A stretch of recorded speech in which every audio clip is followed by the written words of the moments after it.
have everything in front of them. They can design in their mind, they can design on a computer, they can design using the 3D printer, and then they can create. And so it's going to be an innovation and enrichment.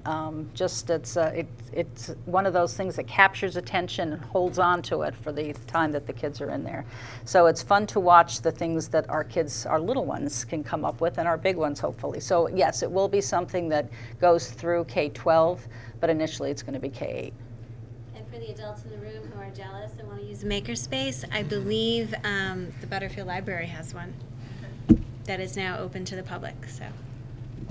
Julia's comment, though, is making me think there might be an opportunity for high school kids to help out as mentors, tutors, assistants. It's a great idea. Mm-hmm. Great. Thank you, Julia. Any other questions? No? Okay. Correspondence, none. Consent agenda, G1 minutes. I don't think there weren't any minutes, right? No, yeah. And G2, personnel, acceptance of resignation from District Clerk Kathy Marino. I'll read that. The recommendation is that the Board of Ed accepts the letter from Mrs. Catherine Marino indicating her intent to resign from her position as clerk to the Board of Ed effective September 30th, 2014. Thanks her for the dedicated service and wishes her well in future endeavors. Motion? Motion. Second? Second. Comments? Thank you, Kathy. Oh, we're sad to see you go, Kathy. It's been great working with you. Thanks very much. We understand that you have other commitments that take you away from us, but it's been a pleasure. Thank you. I appreciate that, and I've enjoyed it. Thanks very much. Thanks, Kathy. If Joe backs out on coming to help you, we'll make sure he gets over there. And as I reiterated, I am there to help you in any way possible. Thank you. Thanks, Cap. All in favor? Aye. Nay, none. H1, unfinished business workshop topics. Basically, kind of what we reiterated already. We're going to try to separate workshop from business meetings and try to stick to that plan. It'll just make the process more efficient. And we've spelled out a range of workshop topics through the year. Obviously, this is subject to change. And as we get into budget times, sometimes things jump around a little bit, and we may add a meeting, we may tweak here and there. But this is basically the list, and I think it's in the agenda? Yes. So you can kind of follow along with us.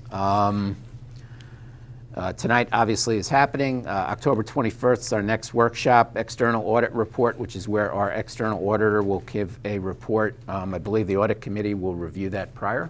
That's right. The audit committee is meeting on the 6th, Monday the 6th, Okay. with the external auditor, so we'll be providing some input to the board prior to the... Great. In November, we're looking at discussing the late time, start time based on the report by the American Academy of Pediatrics, which we brought up at the last meeting. I think we have to tweak the technology in the high school iPad piece. Do you want to comment on that a little bit? Yeah, Brent just asked if we could hold it a little later in the year because they're just getting the iPads, the new iPads now, and they're just rolling out. So they want to have more to tell you than they'll have available if we talk about it in November. So we're looking at pushing it on a little later in the year. More than likely, it will be January. So does that mean that we've moved the veterans exemption up to November, or are we going to put that with the... We thought we would do both. Do both, yeah. Yeah, just do both. Yeah. Then December, we're going to do the findings of the discovery, which is the first step of the strategic plan, and do a kickoff for the strategic plan. January 20th, we'll do the veterans exemption, and for those who are not aware of that, the state legislature now allows schools the option of providing a veterans exemption or not. That came up last year, but when it came up, it was very close to when the budget was adopted, and the board at the time, and correct me if I'm wrong, felt there wasn't enough time to digest, discuss, and get public input, so it's been pushed this year. So we're going to do that on January 20th. And we'll also have information prior to that on what the law says you can and what you can't do. So everybody's well versed in it. We'll do the iPads on the 20th. In February, we're going to do a workshop on reserve and fund balances. One thing that I think everybody felt strongly about, and what I've received feedback on, is nobody understands how reserve funds work or what fund balance is, and there's all misconceptions as to what it is, what it's used for, what it's not used for. So we thought it would be a good opportunity to just spell it out and explain what the methodology is, what the law says you can and can't do, and why we do things the way we do it. And I think that's going to be extremely helpful for the public before we jump into budget world. And then we'll also talk about shared services, which I think is also going to be a great topic, pre-budget. Then we'll get into the budget process, and hopefully we're going to do that a little differently. In April, we're going to get into the APPR refresher and some Common Core, and a presentation, I guess, by Lou Sassano, who's one of our math instructors. In May, we have our budget vote, our trustee vote. We have 3 trustee seats up this year for anyone who's interested in sitting on this side of the table. We'll get more into that, and then we'll also talk about the strategic plan and hopefully get ready to adopt it. And then in June, we typically do staff retirements, tenure recognitions. That's kind of a fun day, and hopefully adopt the strategic plan, which will be a very fun day. So that's kind of what we have lined up. We may add things as things come up. We may move things as things need to be moved, but that's kind of a conceptual framework for us and the public as to what we plan on doing this year. And we'll post this if it's not already, so people can kind of pick and choose and say, I want to go see this, I want to go see that. And we'll promote it. We're going to revamp our website a little bit. If you noticed on the agenda on the website, it now has all the backup material, so you get what we get for the most part, which I think is going to be great. Dr. Bowers' new blog. We're going to start some other things with the school board. We're going to talk a little bit about board docs, which is going to add to that. So as part of our rebranding communications, ultimate full transparency and high efficiency governance team. So that's what we're doing. So that's workshop topics. We don't need to approve it. And new business. I-1 is a follow-up to the last meeting where we talked about board docs. And I think we have some follow-up information from Peter and Jen, who did some more diligence about that. Yeah, so we contacted NISBA, who did a comparison chart of a whole bunch of different paperless agenda software vendors, just because we wanted to make sure we weren't just using the most popular one, but really using the best one and the best priced one for what we were getting.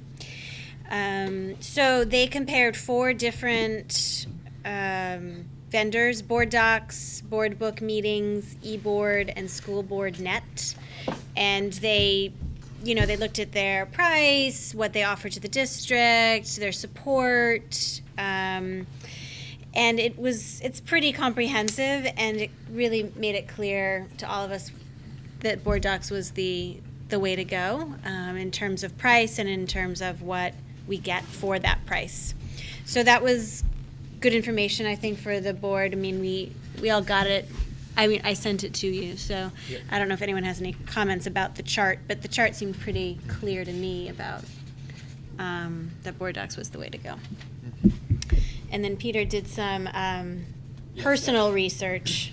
Right, separately from the NISBA analysis, I had identified 3 potential competitive products. Turned out that one of them was also on the NISBA list, the board book, but two that I looked at weren't on their list: Electronic School Board and Web School Tools. And based on that analysis, Board Docs, the product we're looking at, is just head and shoulders above the competition. So I'm very confident that if we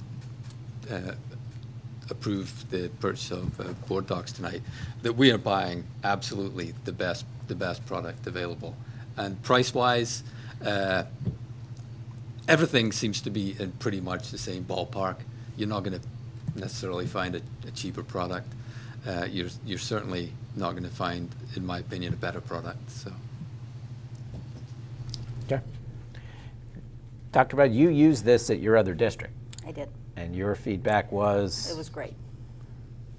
Okay. Short and sweet.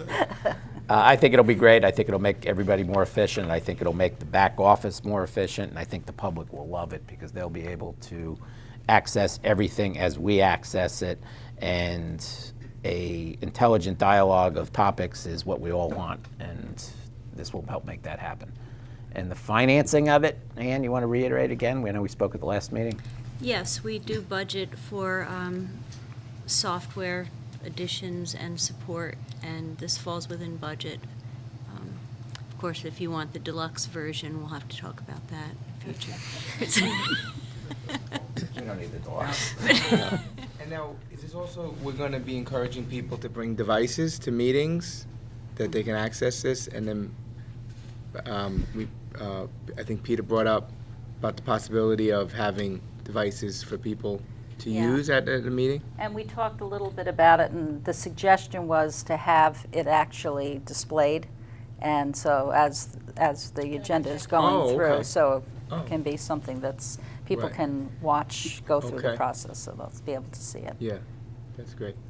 And I think the turnaround was 6 weeks from contract to first training or something like that? Yeah, I think that they're kind of hoping that we come on board and they've penciled us in, so we may be able to get in a little quicker than that, we're hoping, so. Okay. Kath, do you want to read the recommendation and then? Aye. I-1, the recommendation is that the Board of Education accepts the proposal dated August 26, 2014, from Emerald Data Solutions, Inc., 519 Johnson Ferry Road, Northeast, Suite A100, Marietta, Georgia, 30068, in the amount of $1,000 for a one-time startup fee and $2,700 per year thereafter. That includes maintenance support, installation, training, implementation, updates, upgrades, and customization, and authorizes the superintendent to sign the Board Docs LT end-user agreement on behalf of the district. Motion? Motion? Second. Second. Any discussion, any further discussion?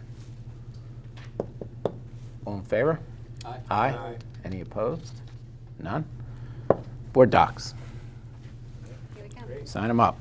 Okay, great. Linda Dearborn's doing handstands as Yes, we she speak. is. You've made someone very happy this evening. I too. NISBA workshops. Basically what we thought would be good this year as well is when one board member or multiple board members goes to a training session or a workshop or something related to our professional development, we should share a quick summary with the public and the other board members. So that's kind of what we're going to do. Jen and I both attended last week, I think, the New York State School Board Association Student Achievement Institute on September 10th in Newburgh. It was an all-day fair, and I think there was about 30 board members, mostly from the Hudson Valley region. We sat at a table with two very nice people from the Chester School District who reminded us that they beat us in football twice in the sectionals, which I wasn't prepared for, but that Joe was like, Chester, I know that name. Why do I know that name? And then he was being very polite. He's like, I know why you know that name. It's because we beat you. He's very nice about it. But so we attended this, and really, and I'll just give a quick thing, and then Jen, you can pipe in. There were 4 presentations through it. The main presentation was by Dr. Daggett, who's with the International Center for Leadership and Education, and it was called The Call for Educational Reform, the Path That Led to the Common Core. He's an education consultant, and he's apparently done all kinds of work all over the country and the world. And really what he focused on was why districts need to and states need to upgrade their standards. And he gave a very compelling argument with data, which he's going to send us all his background notes, which when we get it, I'm going to ask that we post it on our website because the data was just really compelling. And I thought he was fabulous. And just a couple of quick points. What boards need to focus on is creating a culture of change, and that should be our number one rule.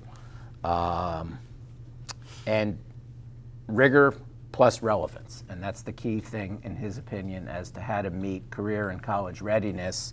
And that will also fluctuate with each kid because each kid is different.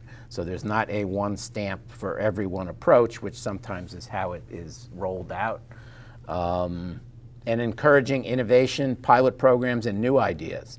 He even suggested changing the school report card that the district reports and adding a column on innovation and new ideas so that the public can follow along with new things. And don't be afraid to test something because you don't know how it's going to come out. Let the educational people run with an idea. It was fabulous. And then we had a great presentation from the City of Poughkeepsie School District, which was really on organizational togetherness, for lack of a better term. And the key point from that, what makes schools great is having caring individuals in each building. And I think that's something that we do very well here. I think that's nobody would question, do the staff care about the kids? And what they do over and above is something that I think is part of our branding conversation. But that, in their opinion, was the one driver of what a great school is. But it was a great day. I mean, I thought it was education. I learned a lot. And those kinds of things, it was free, are good. And you know, the more we can do things like that and listen and interact with other schools, the better. So. Yeah, and Dr. Daggett was really on par with a lot of what Dr. Bowers has been talking to us about when we've been talking about the strategic plan, this idea of that 2024 learner and what does that look like. And he was talking about how, you know, you don't want to ask a kindergarten teacher, what are you doing in kindergarten, and have their answer, well, I'm preparing them for first grade. And the 8th grade teacher saying, well, I'm preparing them for 9th grade. It's like we all have to think bigger than that and think about what is that 2024 leader, you know, student need, and how do we work back from that? And that's like just a completely different way of thinking instead of always being in your box of thinking, what do I need to get this student to do today? And although, of course, we have to do that because there are certain benchmarks that kids need to learn, but always keeping your eye on the future and the future learner and what will our world be like and what will the careers be, you know, 10 years from now, 15 years from now? What are those careers that we want our kids to be able to be ready for? And so I thought that was really inspiring to always make sure we're keeping our eye on the future. And that's also something that Dr. Bowers has been talking a lot about. So I felt like where we're at right now was kind of aligning with what he was talking about. So that was good.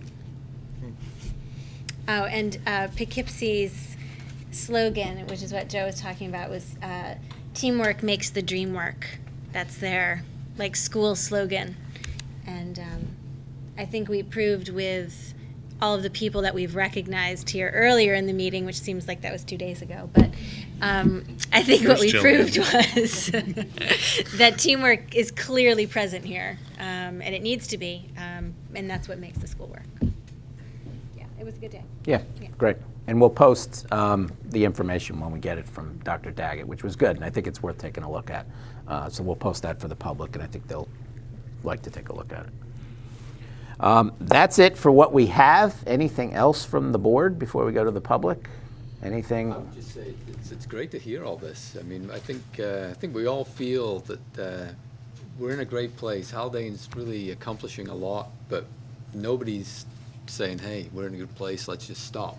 Everybody's looking ahead and thinking, "How can we make this place better?" And it's exciting. There's a lot to do, a lot of opportunity for people to jump in, get involved, have their say, but it's a very exciting time. Good. Anything else?